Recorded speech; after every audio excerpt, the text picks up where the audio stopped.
Donc, pour la psychosomatique, c'est votre question la plus importante. Vous n'avez pas entendu le mot psychosomatique dans ma bouche parce que ce n'est pas un mot psychanalytique. Freud ne parle pas de psychosomatique. D'ailleurs, la première intimité de Freud avec le rapport avec le corps commence avec Rodek. Bien sûr qu'il a aussi Félix Deutsch qui veut interpeller sur cette question de rapport entre la libido et le désir chez le malade de médecine, mais chez Freud on ne trouve pas ça beaucoup. Bien. Mais quand je vous dis que ce n'est pas parce que Freud n'avait pas évoqué le mot psychosomatique que je n'évoque pas. Simplement, c'est que je ne crois pas à cette notion de psychosomatique. Moi, je travaille toute la journée avec des personnes qui trouvent, qui souffrent dans leur corps et même dans leur organisme, mais je n'ai pas besoin de passer par la psychosomatique pour accéder au matériel inconscient. C'est-à-dire Freud et Lacan nous ont légué largement d'instruments et une cartographie assez limpide pour que nous puissions opérer sans évoquer psychosomatique. Le mot psychosomatique, pour moi, c'est simplement une sorte de bête à 5 pattes qui a été inventée par des médecins qui ont abandonné la psychanalyse. C'est-à-dire, je pense à Deutsch, Félix Deutsch, et je pense à Marty en France et toute l'école psychosomatique française. Je suis un tout petit peu désolé, pas beaucoup, mais un tout petit peu désolé de dire ça en public à mes camarades, mais toutes les fois qu'on quitte le chemin de l'inconscient et donc la psychanalyse, on est obligé de bricoler des bêtes à 3 visages et 5 pattes.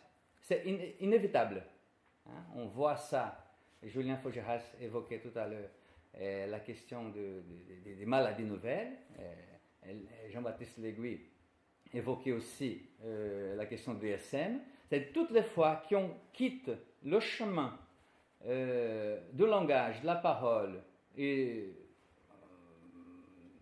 dans la perspective de trouver et de construire un rapport où l'être puisse devenir sujet dans son rapport au désir et au monde, à ce moment-là, on est obligé, en tant que praticien, de bricoler un truc. Donc, la proposition que j'avais faite, c'était justement que tous retournent sur le divan. Pour qu'on puisse reprendre le chemin ouvert par Freud, il faut que l'analyste puisse devenir psychanalysant. Et à ce moment-là, peut-être, il va devenir psychanalyste et occuper éthiquement sa position.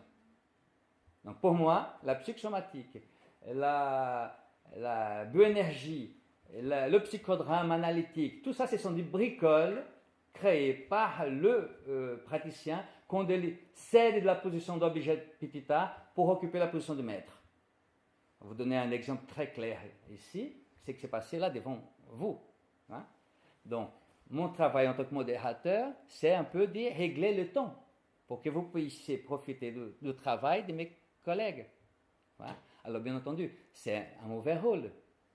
Donc, je suis ici, je cadre, n'est-ce pas? J'avais indiqué ici les temps.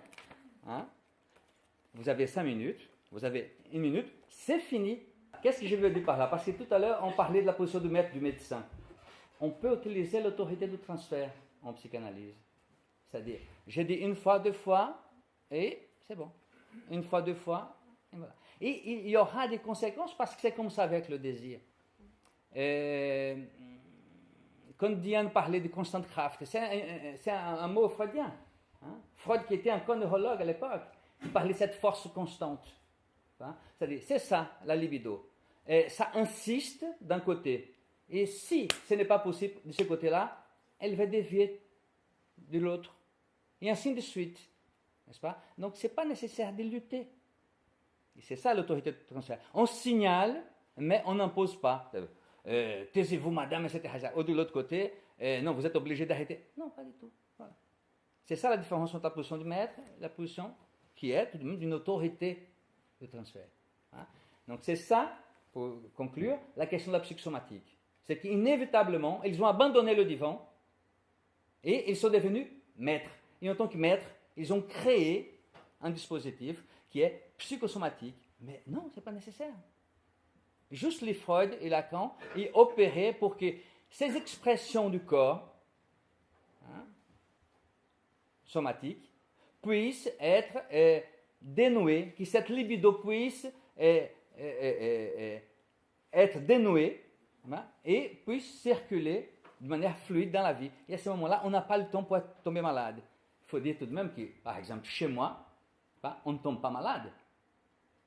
Par exemple, les gens qui viennent me rendre visite, quand ils sont en psychanalyse, et ça c'était un mot de Lacan qui m'a interpellé énormément, quand il avait dit, si les assureurs, donc l'assurance vient, si les assureurs commencent à prendre au sérieux la psychanalyse, ils vont inscrire dans leur protocole votre nom, votre âge, êtes-vous en psychanalyse, oui ou non? Parce que si vous êtes en psychanalyse, vous tombez malade. J'ai entendu ça m'a chamboulé. Et à ce moment-là que j'ai commencé à examiner davantage ce que Lacan voulait dire par là. Et c'est vrai. Par exemple, les gens, quand ils sont en cure chez moi, et qui viennent, par exemple, parce qu'ils ont des problèmes d'ordre sexuel, par exemple, ils tombent malades, ils ont une grippe. Eh bien, ils m'appellent, je ne peux pas venir, je suis malade. Qu'avez-vous? Donc, un examen médical, entre guillemets. Qu'avez-vous comme maladie? Je suis grippé. Bon, très bien. Donc, ça, c'est le matin. Entendu. Prenez quelque chose, voyez votre médecin traitant et venez cet après-midi.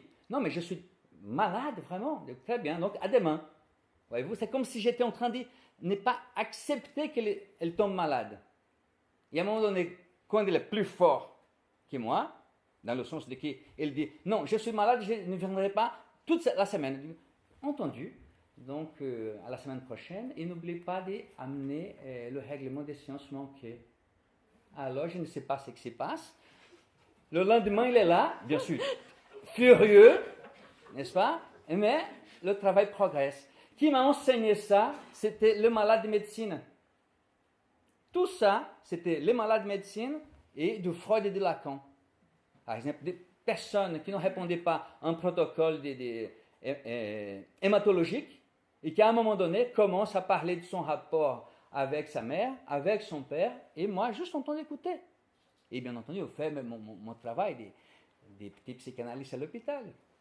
Et au fur et à mesure, son médecin traitant, mon ami le professeur Philippe Casassus, commence à me signaler que la personne commence à répondre au protocole, que ça va beaucoup mieux, qu'elle a le moral. C'est comme ça que les médecins ne sont pas obligés de dire techniquement. Elle a le moral, elle n'a pas le moral. Elle est angoissée, plus. Voilà. Très bien. Et à un moment donné, j'ai commencé à remarquer que quand elle parlait, elle arrivait à bien dire, ça produisait un effet au niveau du corps et même de l'organisme. Bien entendu, au niveau de l'organisme, il faut compter avec la médecine, avec la chirurgie. Je ne suis pas en train de dire que la psychanalyse soigne le cancer. Ce n'est pas ça. Il y a la possibilité de travailler en tant que psychanalyste en médecine en respectant le travail du médecin qui est celui de soigner l'organisme malade. Quand l'organisme malade il est soigné et que l'être passe du registre de organisme malade au corps souffrant, à ce moment-là, on peut opérer cliniquement. Voilà. Est-ce que j'ai répondu à votre question? Eh bien.